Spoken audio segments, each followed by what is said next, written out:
Okay, I'm recording now.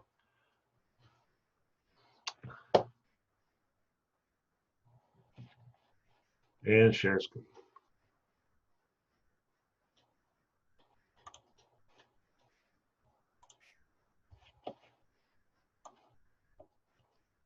All right, let's look at this rubric real quick. And I want to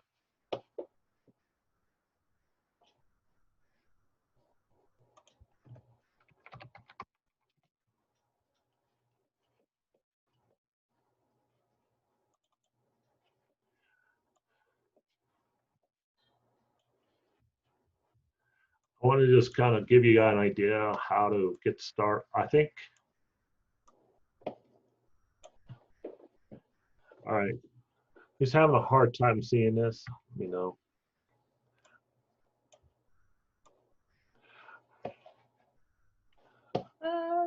It's okay. It's a little small, but not bad.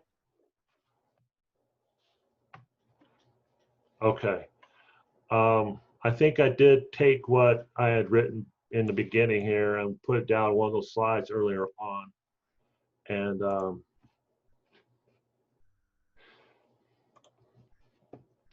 so on the midterm, I don't really need a header. I really don't. I say that for one reason also, because it's do a title page. I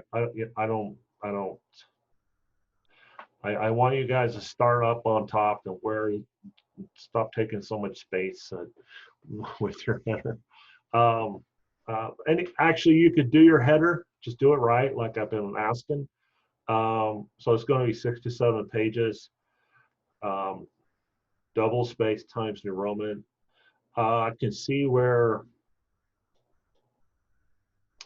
when you go to a new paragraph, you got to look at how much spacing you look, double spacing.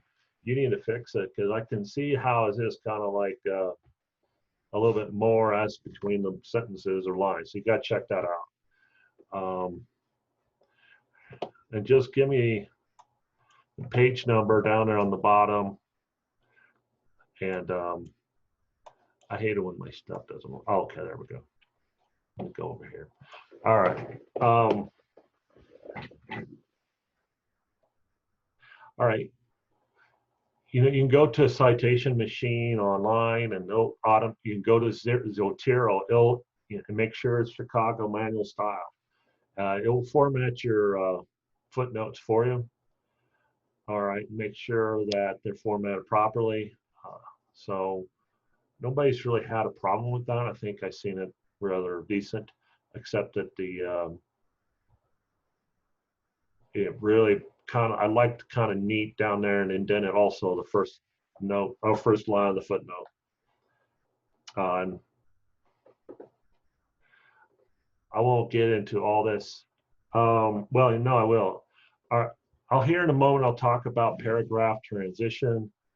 And once you get into indirect pronouns, so this is where I've actively engaged you guys to minimize, to get rid of it as much as you can. With the midterm, I don't want to see it at all. You know, if you're going to get points deducted rather quickly, if I start seeing it more than once, and it's going to from A or to B. I want to make sure I understand that, you know, if you say this example, then this example illustrates, or that case study shows how the demographics for Hispanic population in Colorado reflects successes within certain counties, but as opposed to certain others below the poverty level, something like that. And you guys have been pretty good with no misspellings. Other than indirect pronouns, you'll see how you'll have where you want to have some sort of passive, like the indirectness of the philosophy motivate, or, you know, it's like the tail wag the dog. Okay, that is a good example of passive voice. The tail wag the dog when it's the other way around. So that's the best way to look at it, and really be consistent with your tense. I recommend and highly is because we're talking about history, past tense. But like I said, with your decision to make a statement of need or statement of protest, and when you might bring in stuff contemporary, if you do a statement of protest, for example, because the need now, and I'll take what we've done now recently over the last couple of years, last few weeks, for example, you may want to adjust to, I guess, present tense, but you got to be consistent. Be consistent. 'Cause I can't go back and forth on that. And so, again, make sure you really read to yourself, read to yourself. So, I mean, really, it's important to do that in order to understand whether or not what you read is going to sound to your audience. Talked a lot about audience. The audience is the reasonably informed audience. That doesn't mean your classmates or even me, because if you focus too much like that, then you're not going to been pushing out the possibilities of quality, product pushing out to some element within the public realm, albeit statement of need or statement of protest. Okay, like the national park or CSU Pueblo Arrow. These are good examples, and I think I want to iron out our destinations a little bit better as we get further along. Any questions so far?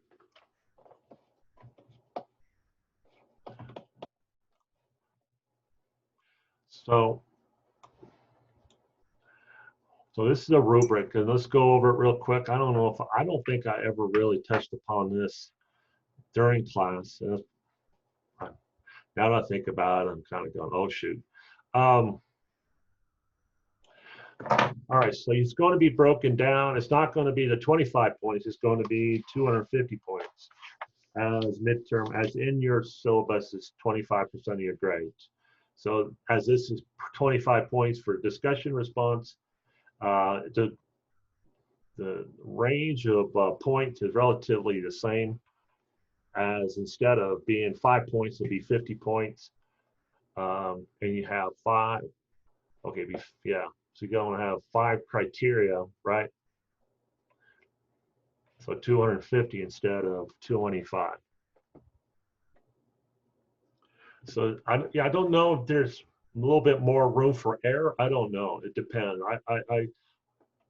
It's where you want to look at. Now, I remember I said at the beginning, no, I don't expect to where this is built for, the undergraduate research journal at UCCS that they use for those students, undergraduate students who submit it to the college research journal.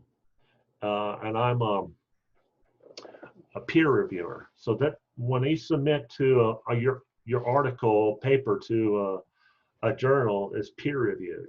I'm just one of them. So I don't expect you to get as close to it. This is kind of an example of what I would look at as far as submitting to a journal. I don't expect this point range was not part of that. I put that in. So that's where I kind of took it to where, again, just a class, upper class, or upper division class, special topics, but still undergraduate. You really got to check. You see how really the epitome on your appropriateness for a scholarly audience is. You're really respecting that. You want to see how you slowly build into with your paper. So you got 6, 7 pages. Your first paragraph, you can do a hook. It's called a hook, but you want to slowly build into it. So I think some of you just go right into the biography of George Otterby or Charles Otterby, or just started putting out statistics on the demographics, right there right at the very first paragraph, and you're already sort of alienating your audience because they don't know why you telling us this. You got slowly build yourself into that, but you also got to put in there why. What really that thesis statement, that main claim is your last one or two sentences of the first paragraph, your introductory paragraph. Okay, or could be in the middle of the first. So you do your little hook.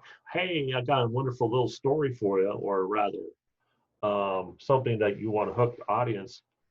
And then you go in and you state your research question. You ask your questions first. So what I've seen is a lot of you have, with the discussion responses, has by the time that I've gotten on my second page, I'm going to just go ahead and finish this off, and you do a little, I'll go ahead and call it a blurb, your last paragraph, 2 or 3 sentences or so. And you guys don't, I read it, and because of my own, what I'm looking for, you guys do make some analytical statement and conclusion right there. And it's pretty insightful. And what I think you guys make the mistake of doing, and I think this is actually somewhat across the board, is that you don't realize, well, you're working on your first draft, essentially. You don't realize that you got to stop looking at what you write on this as just that. No, it's not. It's just your first draft. You don't realize you're actually you have established your research question and you've answered it in your conclusion. What you got to do is take that and just formulate it into a question in the first paragraph. And that's your main claim. Believe it or not, because I see how we all kind of, within our own fluid way of thinking, we start writing and we bring in sources, and then now we've gotten to the second page. Let me just go ahead and finish this off. And you thought about your sources because you wrote it down and you made some sort of concluding statement. You don't realize, oh my gosh, I just did this question in my head, but I forgot to just put it up here to the beginning paragraph. Because you're not, okay, what about my audience? So you read it aloud. That way your audience is kind of out here, your voice out here. So you've got to make it appropriate and interesting to the reader. And the writer provides engaging introduction for the audience. You want them to join in your conversation. All right. Now, so it's range 5 to 1 or 1 to 5. Okay. So if writer, you're over here at the extreme that you haven't given them a chance to build two words, the statistics or the sources. All right. That's the body of your text. The body of your text is afterwards. Not only do you want to make a claim and ask a question, you want to tell them specifically how are you going to tell them, what sources you're going to look at, and what is your hypothesis you want to make towards your conclusion. All right. And really, when you get to the conclusion, you just literally reiterating your main claim that you made. Okay. Within the body of the text, you paraphrase, you quote primary source, and then you make some sort of what do you call it? You can paraphrase or quote, but then you want to either kind of rephrase that. All right. And then, so that's just slightly like, in other words, it's a really good way of saying that. You put the quote or you paraphrase something from somebody or from a report. And then the next sentence, here's my recommendation. In other words, okay, that means I'm going to go ahead and tell you, the audience, what it is I see within this statement, this quote. Okay, but that's just rewording it. but that doesn't necessarily mean that's your analytical statement. That comes afterwards. So you got your quote, all right? Whenever you put it, you paraphrase or you quote, you always got to have something afterwards, all right? It can't be just stand alone and I just spewed out, and this is just chronological biography of somebody or something. No, then you go into and say, okay, this is why I said this. I'm going back to my main claim, and I think that this is really strong, and this is validates part of that main claim. Really, within a lot of these journals and articles, journal articles, they will even consider counter arguments, other sources that counter or argue against what your main claim is. And I'm getting a little bit heavy into this, but you can get that far, but you can put that in, but then you do an argument against it, okay? You can get that far if you want. But really, that's within the body of your text. You start doing that, and it's like 5 or 6, so 6 or 7 pages. You're going to have like, I don't know, 8 to 10 paragraphs. The body of the text is that kind of structure. Now, within that structure of, you know, quote, paraphrase, other words, and then, okay, this is what I think it really how it supports my claim, is aspects of that claim. But in the paragraphs, you transition in between them appropriately where they're not bullet statements. Your last sentence of within the body of your text, the very last sentence, you got your concluding sentence really, but it builds into your next paragraph. It gives the reader a slight pause, but it also then brings in what you just said is kind of, you know, what you're going to talk about. You always got to give the reader a little bit of a heads up and a pause at the same time. So your last concluding sentence in your paragraph brings to the table that first sentence within the next paragraph. So somehow or another, you clue into what you were going to introduce, all right, within the first sentence of that paragraph. And you just keep doing that, all right? Don't get too strict within the, can be dynamic. It could be where, you know, something in the middle of the paragraph mentions something and you go ahead and the next paragraph talks about that was in the middle of that previous paragraph. Okay. Any other comments? Okay, all right, so your clarity of the research question, main claim or thesis statement. Really try to get it down. So this is where I still see some problems where your sentence, your thesis statement is going to be what it is the whole paper is going to talk about. Really now you can be literal and say, okay, I've decided to do a statement of need and statement of protest. So that's really the main theme of the midterm. But you need to go in with your own reason there and how you go, what you're going to discuss and why you decided at this moment to do one of those. All right, and then roadmap it. So it was what it's called really, roadmap, and of what you're going to talk about and what evidence.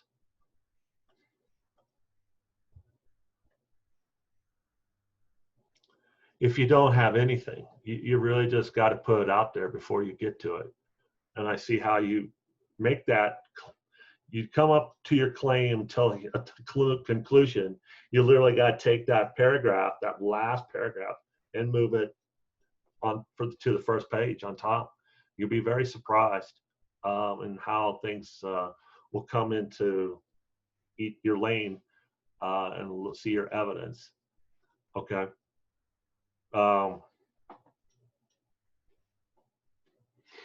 So this is what this part is. It's just you're putting in your thesis statement. Okay, what does it mean by establishing credibility? By linking the ideas up with prior research. It's what you've been looking at and how effective you are in allowing the audience to see what you're seeing, but breaking down and a little bit, unpack. That's a good another good term. Unpack what you want, you see something important, quote, paraphrase, like George Otteby's oral history interview. I think y'all did a pretty good job with taking what he got and put it down on paper. And you did a lot of things like community activism. Um, somebody defined poverty. Good job, Victoria. Good job. Really good. That was excellent. That was excellent. Thank you. Yeah, defining what poverty is. That's really good. Um, really, that's something that you are you are the one who's going to be the one when you did that. This is what poverty is. You are taking control of the narrative for your audience, and you, because they may have different ideas or don't want to know or think about what it actually means. You did that, but then you took control, and you're going to allow that evidence to come to a point to where, well, this is it, and there's a problem, so to speak. It's when you, if you, here you see how you can pretty much fail in this credibility thing, linking the ideas up with prior research. You just don't have, you don't have an understanding of the conversation. All right. When you take control of that conversation, you take a term like poverty. This is poverty, according to this person who I find, or a source I find credible. Okay. And breaks it down really well. Or you take George Ottoby, or you know, reasons for not for whatever the administration had towards DACA. You discredit that, for example, with the Supreme Court decision this morning. So that's where you use who to make an argument. That's just an example. I'm not. Yes, that one. All right. So I think I already touched upon the organization. It's not bullet statements. I also don't want a chronological, spend more than half a page on a chronological narrative of something or someone. I've seen one or two. I don't need that. That's not what I want you guys to do. You're defending your decision on which particular statement you want to make. Already gone into that quite extensively with a mini workshop and on the syllabus. So you make sure you look at the syllabus with how I described that on the very first day, first week, and then the mini workshop and the addendum I said in regards to the present affecting immediate protest or just bringing historical data.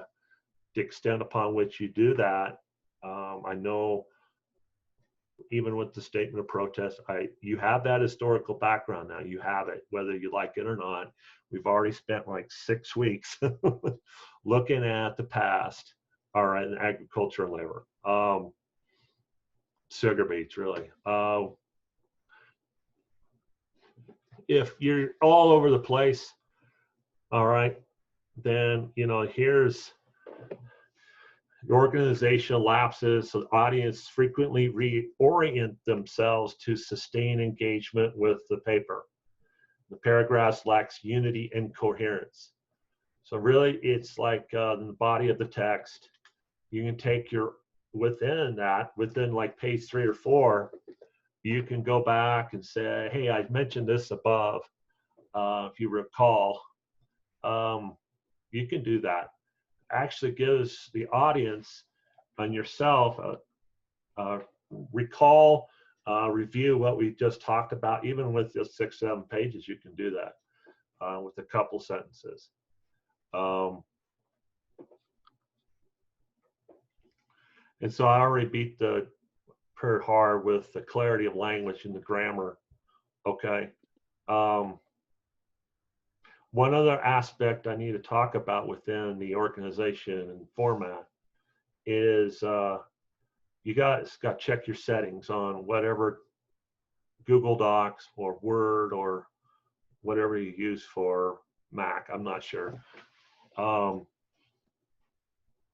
You've got to, don't leave all that space on the bottom there's like inch or two on the bottom of the page, and between a huge gap between your footnotes and the line, on the bottom, this goes over the next page. No, I don't want no huge gaps. I don't know what that's called, the widow and orphans setting. I'm not sure. But no, I'm not, no gaps. Check the settings as to the double spacing. Okay. So really it's your audience is who you want to present with this. I've given you guys who the audience is as best I can. Other than myself, I'm pretty much, national park, statement of need, historical significance. I think that's important. Again, I reiterate, that's your audience with one of these two. Statement of need is looking at the historical significance of the Grenada and the Japanese American Relocation Center within the Oral History Project. Did I have you guys get into the nitty gritty of oral history practices? No, just this one part of it where you gotta find a demonstrated need to talk to. That's what they did when they talked to George Otterby, Professor Montoya, Jose Ortega. What is missing? And that's what they did, and looked at the historical significance of doing this. And if it wasn't done, if we didn't talk to George, then there's this huge gap. And it's a lot of others are going to suffer because they don't know his story on his own, firsthand account. I had mentioned on one of you guys' paper, I can't remember who it was, you mentioned how with the financial aid office at the time, and George forced them really to change their policies and change their practices, and I believe in even employees. And that's what George's talking about. But George specifically said because of discrimination going on, the institutional racism, specifically towards Mexican Americans, that was what needed to be fixed and gotten rid of. I think that somebody said, well, didn't actually state the state accountability, and said, no, they were being discriminatory, basically racist. He said that. When they say something like that and somebody's important, that's why oral history interview is really important. It is not your words, it is their words, and that's where that credibility comes from. Okay? Right. Okay.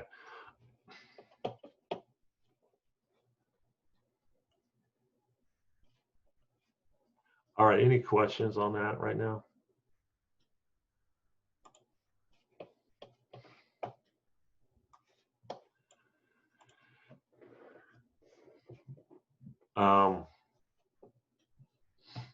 No questions. I bring you guys back over here so I can see you. All right.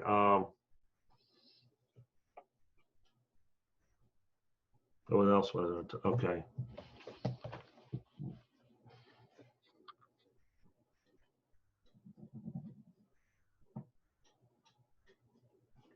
As you can kind of see, I'm struggling with what to talk about today other than what I just talked about. I do have wanted to follow up with what we did discuss on Tuesday and what I provided to you guys as far as links to areas that I kind of didn't just do within the lecture format, but had you guys instead go to it. But at the same time, looking at the discussion responses and like that. Let's talk about what you all, I'm gonna need to feel where you guys are at right now with midterm. You should have some sort of where are you guys at? Let's just go let's go down the line. I'm just putting you guys on the spot. So let's start with Anna. I guess Adon is the last because he's alphabetical. No, I'm starting with Anna. Alphabetical. Where are you at, Anna, with your midterm? Anna isn't even alphabetical. Um, Well, I am. yeah, it is. You're the first one, Brownlee. Oh, okay. Well, I was going by first name because I don't call anybody by their last name. Oh, Except Anna. my husband. Well, even with Anna. Oh no, it would be Adon. Yes, you're right. Okay, so first name alphabetical is Adon. So Adon, are we going to spend time with?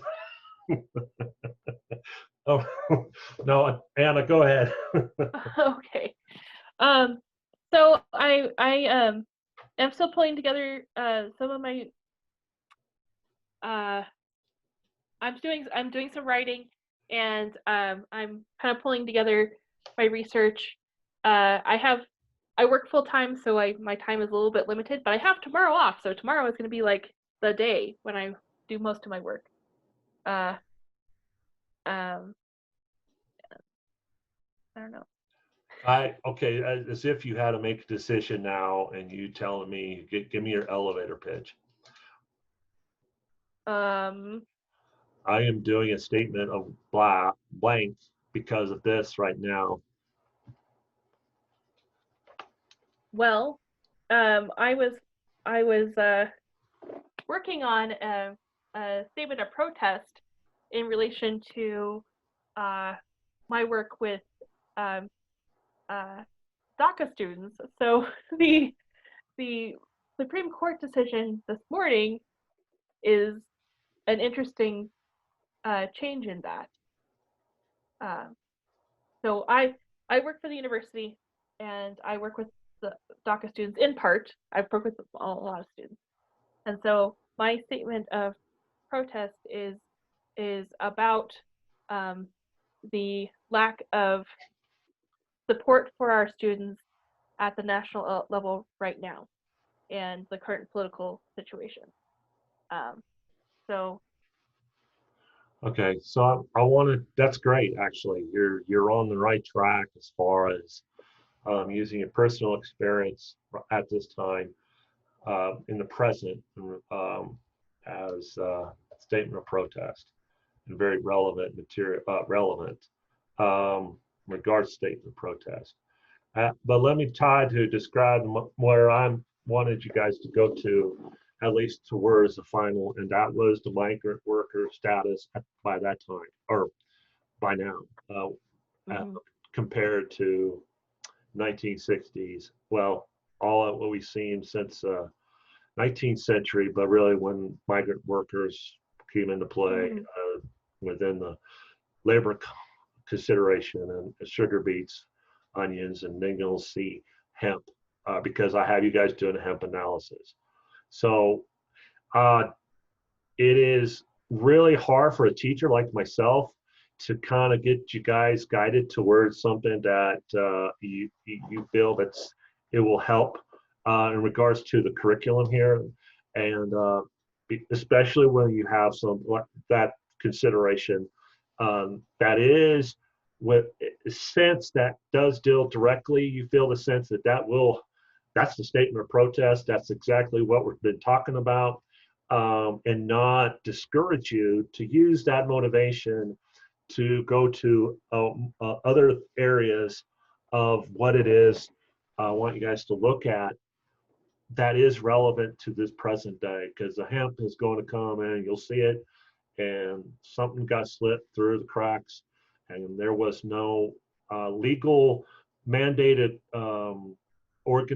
organized tracking of them coming up, and not nobody knew they were actually out there on the fields and not being taken care of, and how impact the hemp in Colorado being grown may have brought significant challenges within that. So I need you to, like it is a really hard balance here. You can bring that, you just need to frame it in such a way as where you think we're going with this. And if it helps you to frame that statement of protest as we described, and in the syllabus and mini workshop and what I just said as present considerations, go ahead. It's just that you need to finish out with what am I trying to do? Where can I take this to look at eventually by the end of semester, HAMP analysis, impact agriculture and labor.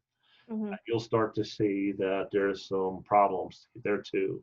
And it helping and making a statement on that will help you with considerations with DACA, but also your perspective today from that direction. So it's kind of a bi-directional approach. Hey, Anna, I was just thinking of a suggestion for you. An easy way to link the DACA students with the migrant farm workers is a lot of my individual friends who are DACA students, their parents are migrant farm workers, and that has impacted their quest for higher education learning experiences. So that can be something that I just thought of that could be useful for you. Okay, yeah, thank you. Yeah, you just put me in the shock mode there, Victoria. You may want to be able to talk with them, do a research. Yeah, it's exactly what. Yeah, go forward with that. Let me get back to you. So, Justine, your turn. I'm not sure. I really don't have time at this point to be looking over stuff because I also work and I'm still in the stage of doing research. It really is.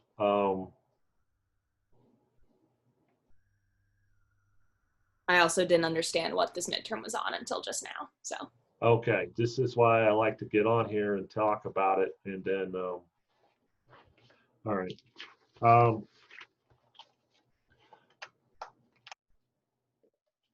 You're going to bring to the table. I remember I saw this last week. I looked back at my recordings. I said that like half a dozen times. Bring to the table, maybe more than that. And said aspects a lot.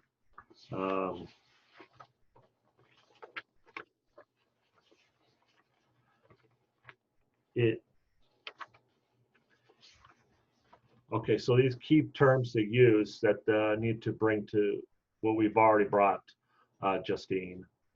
We can, like, for an example, a statement of protest is what we see, how to define environmental racism, looking at what was that.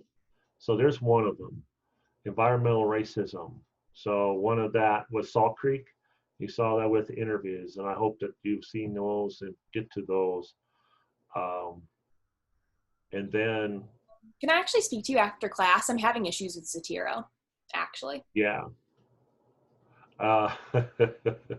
Okay.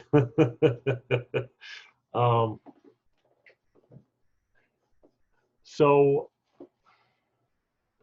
ask a question. What is the question is right now in your mind in regards to using what you know now, what have experience, I guess you can go from there. Then, okay, so let's talk. Let me go ahead and let's get back to let me go back to Justine later on maybe. And Victoria, I'm gonna keep you on in the box for a second. Baseball term, baseball. What do you call it? Go Trevor. Let's go with Trevor. Okay, so mine, I'm thinking of doing a statement of need, and I'm going to focus on water and water rights. So I would like to go back to when we were discussing Bogsville and how they had the canals or the ditches, and then how those went to canals.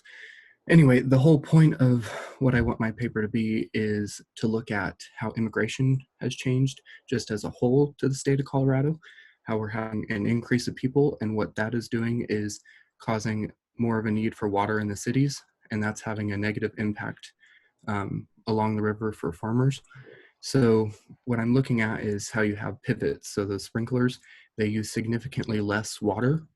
So if there could be a way where we increase the amount of pivots used, as well as lining the ditches for farmers that uses less water, so less water consumption, meaning it doesn't negatively impact farmers when the cities are taking water. Does that make sense? Does use less water? Where is So it? those pivots, yeah, they use, I forget the exact Yeah, percentage, I know but what they they use. are. Where does the water come from? From wells, from underground water? So a lot of it, you can do it in different ways. Some of them come from wells. Some of them you build a pond, so the water that's coming from the canal are stored in lakes, then go in that, and then they pump out of that. Okay, So it's from the I'm river. glad you brought up water rights. I think that's good. Tell me again how you bringing in immigration. What's the connection there? So the connection I'm trying to make is, since significantly more people have moved to Colorado, that is just more, it's only going to continue the need for cities to buy up water shares that otherwise would be for farmers. Am I making that clear, I guess? Yeah, I should have touched upon, we did initially, where most of this residential water coming from, or Front Range gets their water. I think we got top Western Slope, and recently there's Senator Gardner has done what's called a Southern Diversion, and bringing even more water from a pipeline Mm-hmm. from Pueblo, from Yes. Arkansas. Yes. Okay, so again, really, okay, so really I want to water. So one of the things you got to look at, Trevor, is even though it gets, that's not really where I want to go. I think it's water itself. So where you bring more people, now immigration, more people coming into Colorado, but mostly where? The Front Range, right? Mhm. All right, so how does that impact this is Arkansas Valley history, agriculture, and labor. You brought up pivots. What what crops you talking about? You said One thing too that I would like to hit on is, like, over history, how we've seen how the increase in alfalfa has caused the need for more water. Well, today we're seeing like an increase in hemp. Well, to grow hemp, you need more water. So there's just an increase in water consumption on both ends, but it's near impossible when you only have a limited. How they use pivots on hemp? They do in one, I've seen them used before with hemp, yes. Okay. So really, again, water. I, everybody, I cannot bring the evidence to the sources to you fast enough. What's going on since in Grenada, literally over the last couple months and the last few years. I can't bring it to you fast enough. I really, because I didn't want to overload you. I know that I would overload you because it overloaded me. Because so Trevor, it really, again, so we're going to do a hemp analysis in Arkansas Valley. It's going to get to the point to where this focus is going to be into southeastern Colorado. You can do comparative because hemp is being grown all over the valley, right? Yes. Mhm. All right. So it is to the point to, and you said statement of need, water. Water is also not just for the crops. Providing water to the crops, as we probably already know, impacts ability for clean, drinkable water to the residents, potable water. It does, and it will. And so I can't get this to you fast enough. It's right as I speak. Literally, they're about ready to put a meat packing plant in Grenada. Yes, they're Wow. putting in a meat packing plant in Grenada, which is right in between. So much water. What's that? That's so much water. Okay, so they tie into the historic lines that went to the Japanese American Relocation Center, and then what was the placed in migrant housing after World War II. Okay, and they're not even tested the water that's gone to the housing now. It's private. It's not really like low income housing right now. It's owned by a farmer, but they haven't tested the water going there. The priority is the meat packing plant, and the public health department, Prowers County, hasn't done anything. It's the USDA is going to come in after they put it in to make sure that they do respective type stuff in regards to meat, and they're going to be processing meat there. That's going to be right there next to the housing. Okay, I can't just probably need to go ahead and upfront a little bit of this. And it's important, Justine, that I get you fixed, get on just Zotero, because it's going to come at you. I think it's important now. I didn't mean that in an insulting way. I mean, put forth where you have availability to get to it. I think that their statement of need for water is right on the money.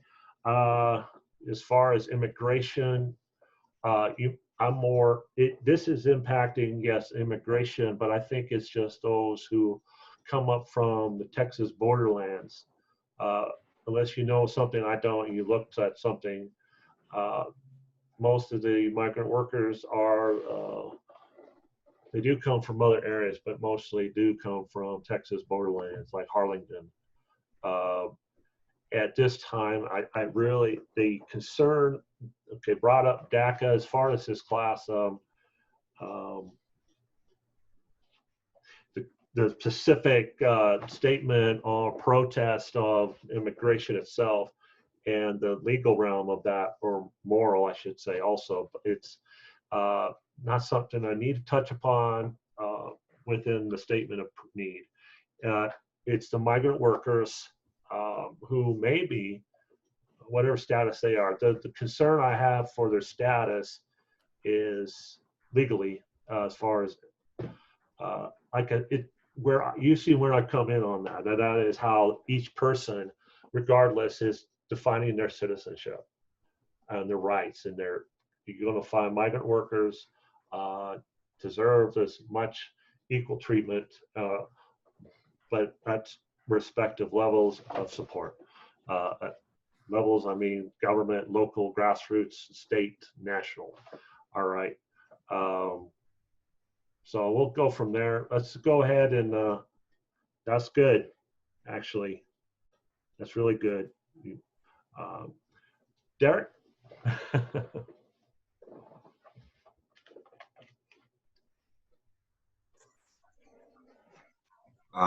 For mine, I've been doing outline and pulling together sources and taking notes on where I want to go with it. But I was looking more so at a statement of need,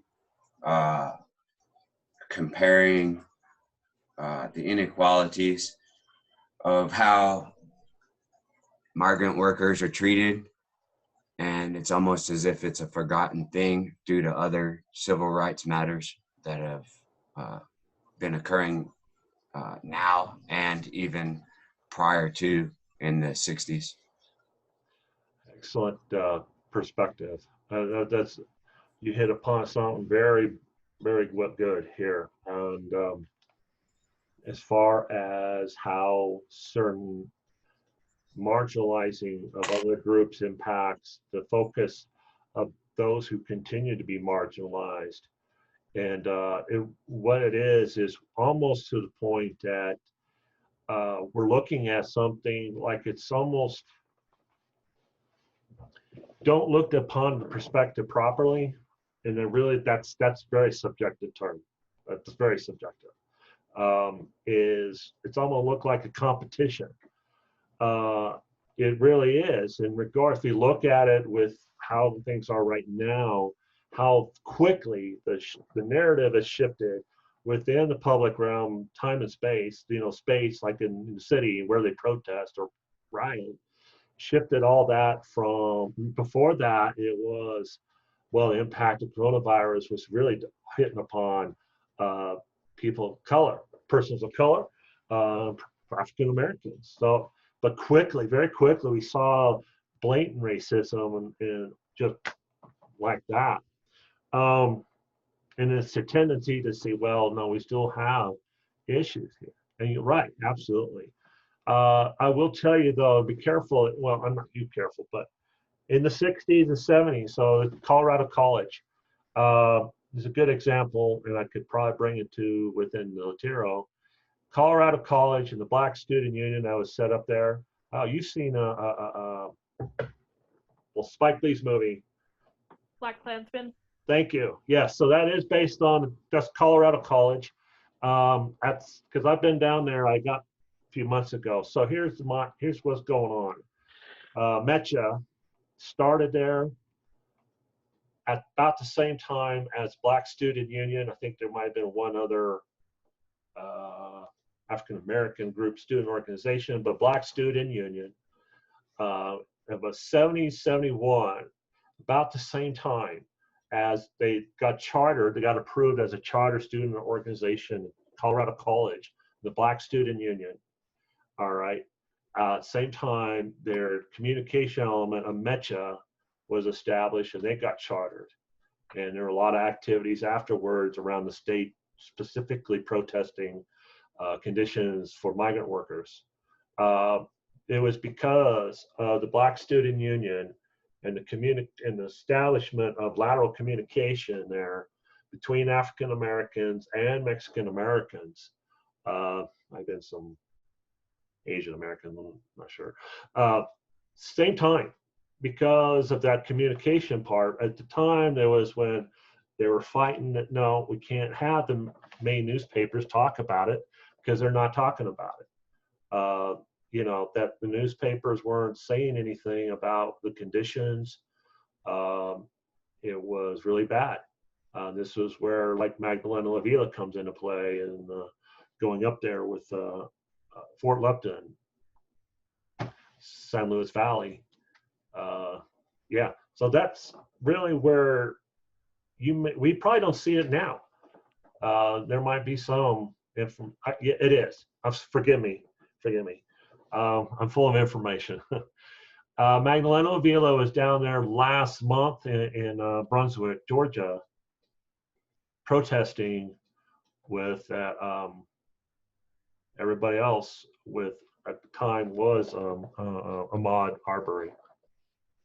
He was down. I call him up. You know, I'm not kidding. Not kidding. I'm not kidding. I call him up. I was trying to see if he can link up with March Tanawaki. And there he was. I could hear in the background the noise. And he said, yeah, I'm out here with them, walking with them. And I heard a speech out in the background. I'm not making this up, guys. No, there is collaboration going on. He's always been in human rights. Not March Tanawaki. So yeah, you're on the mark. Okay, so how much time have I been spending? Okay, all right, it's 11:30. Adon, what you got? So what I'm gonna write about is about how agriculture has made and broke the lower Arkansas Valley, mostly focused on the Rocky Ford area.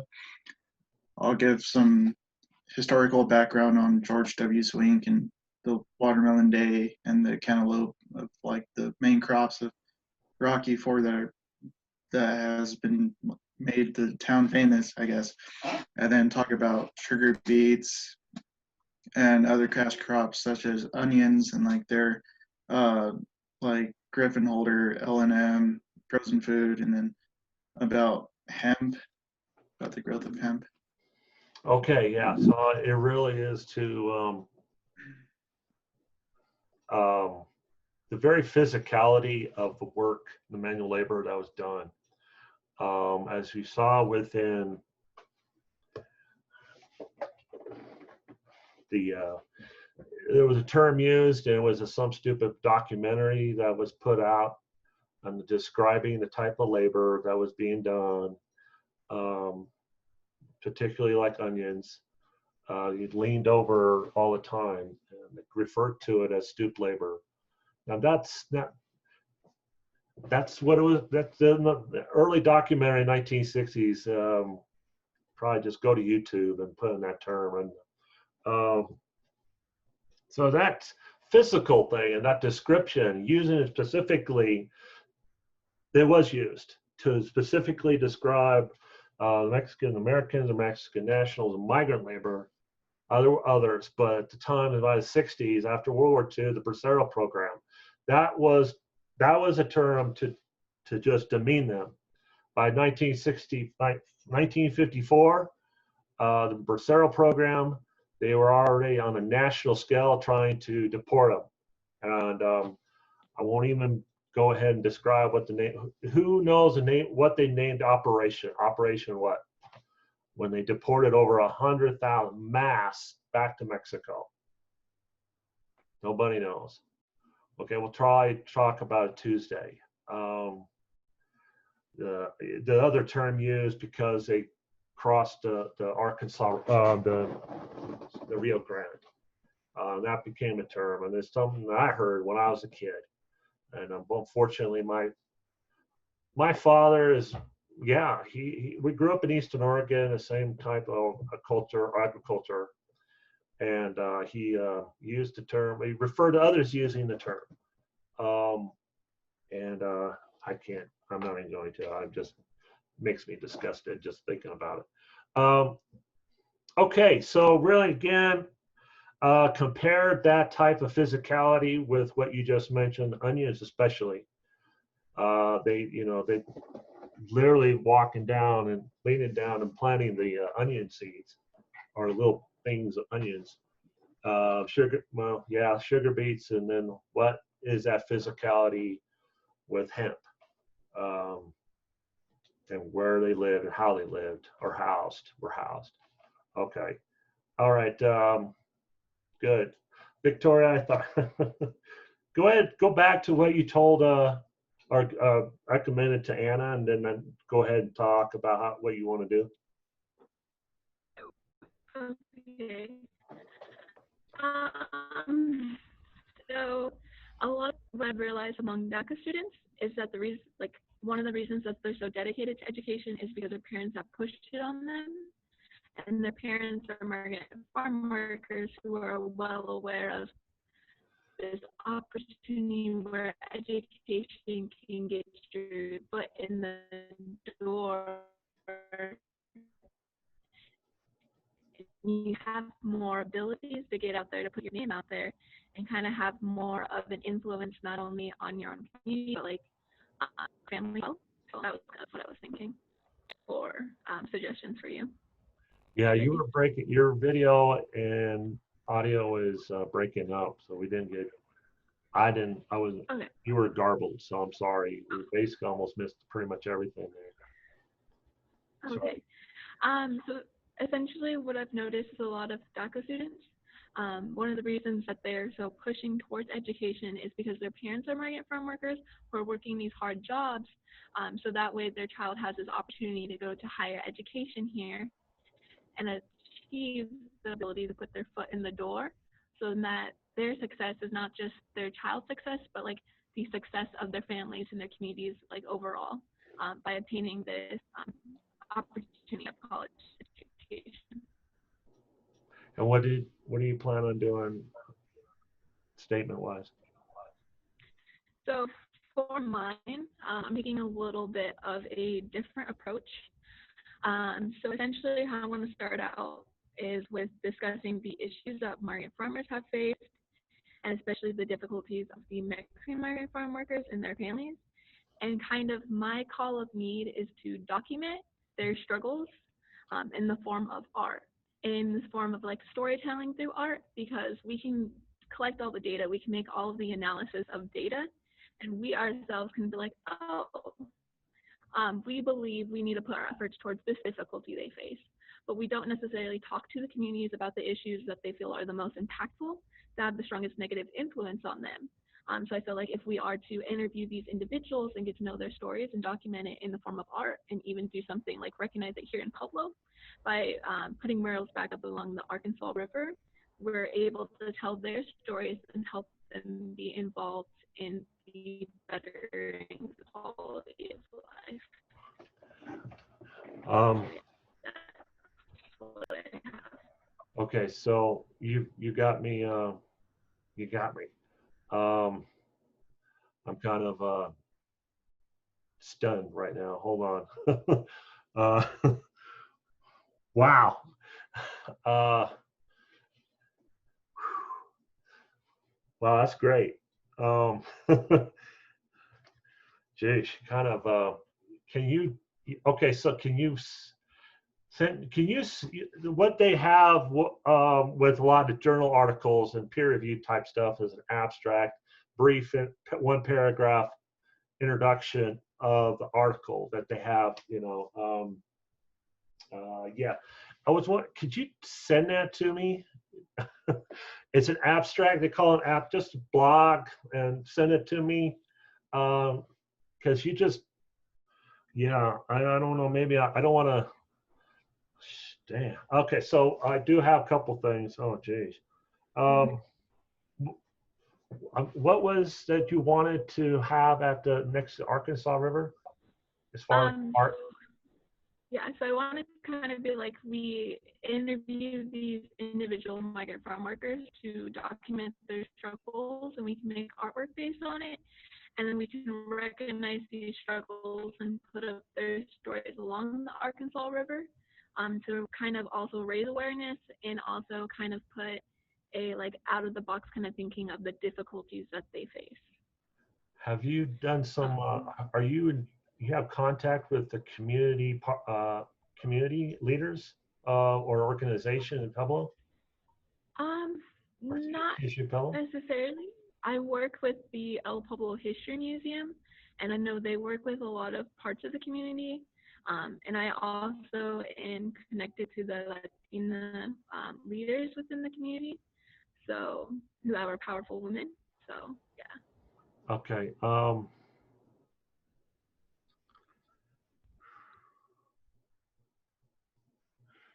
Yeah, you yeah, I need that. Wow. I wasn't expecting that. I didn't. Wow. Excuse me. I'm having a wow moment. So that's really good. I don't want to downplay everybody else's efforts here. I think that's you guys. Everyone brought up some really good stuff. Really, you have. Is there, Justine? Where? Oh man. Yeah. So in the beginning, I mentioned you guys could work together on stuff. On keeping the same theme project. Does you have particular parts that are unique? So I don't know if something that you guys can do with if you're still at a loss, Justine, or whatever you'd like to do there. That's up to you individually or collaboration. I think I have an idea of what I'm going to do now. Okay, that's great. Don't get too overwhelmed, Victoria. You're going to have to start. Well, here's a couple things. Wow, I wasn't expecting this. I really okay. So yeah, you're going to have to send me that. I kind of okay. So statement of need, that means the was focused on. You got on the migrant workers thing. It's and of course like Derek. But well, everybody else too. Aiden, Dawn. Wow, yeah, I don't want to take up the rest of the class. Okay, so here's what's going on. I am recommending some sort of museum display for the museum in Grenada, which only really focuses on the Japanese American survivors. Well, guess what? That's the story of the Mexican Americans there, and believe it or not, Magdalena Avila started there in '67. His art teacher. It really was kind of which I would say professionally, start of the Chicano movement. Not politically, but culturally, it was him. He started there.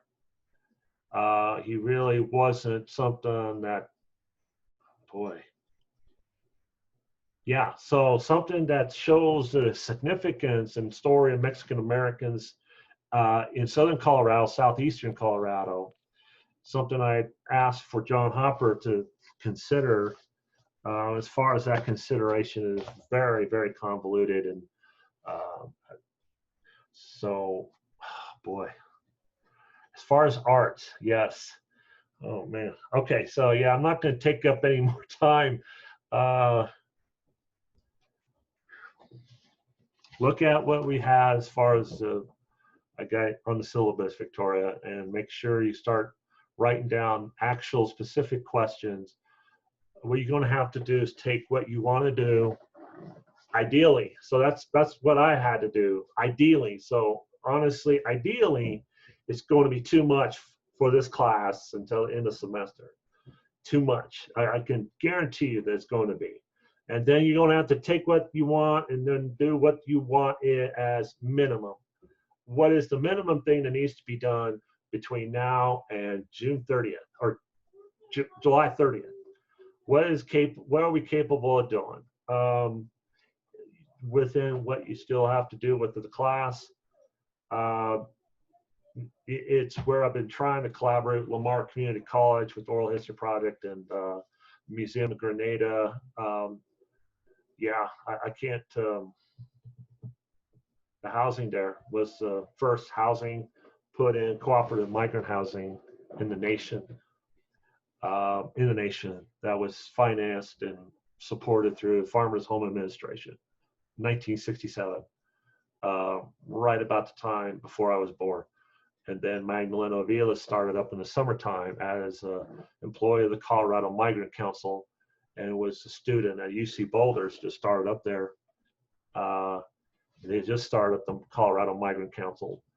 He was hired as a Head Start. The Head Start thing was a brand new thing. Okay. Yeah, I think I'll go ahead and leave it with that. I don't want to. Yeah, send me some blurb on that, Victoria, in that way. Anybody else who would like to send me something that I can help you with as far as guidance on that? Let me just do that if you'd like.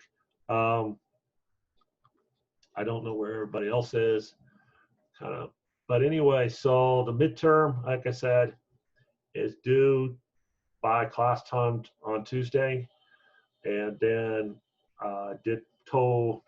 got a deadline that's pretty strong there. That way I can get you guys focused on what it is you want to do. Use what I put out for the structure and the rubric. And then, we are recording. So, I'm going to see like 10, 15 minutes of me just going like that. Okay. Yeah, we'll leave it at that. You need to, my recommendation, since we've only got 2 minutes left, Justine, Anna, well, everybody really, is to outline. You outline that, okay, and start putting in your research questions. You need to look at what sources you have and write the list of your sources first. Go ahead and build your bibliography and start listing those sources, and by those sources or right underneath it, state why you want to use this and for what. You really need to start asking yourself questions. Something that's specific to what it is you're going to do, statement of need, statement of protest, okay? And then start building that. And I will be more than happy to see first, second draft. You know, do not put your main claim down there in the conclusion. It's too late. Like I said, bring it up front. Okay, if there's nothing else. Oh, who wanted to see me? Okay. All right, I'll stand by, but I will let you guys go. You guys have a good day. Thank you. So I needed to talk to you about Zatiro. Okay.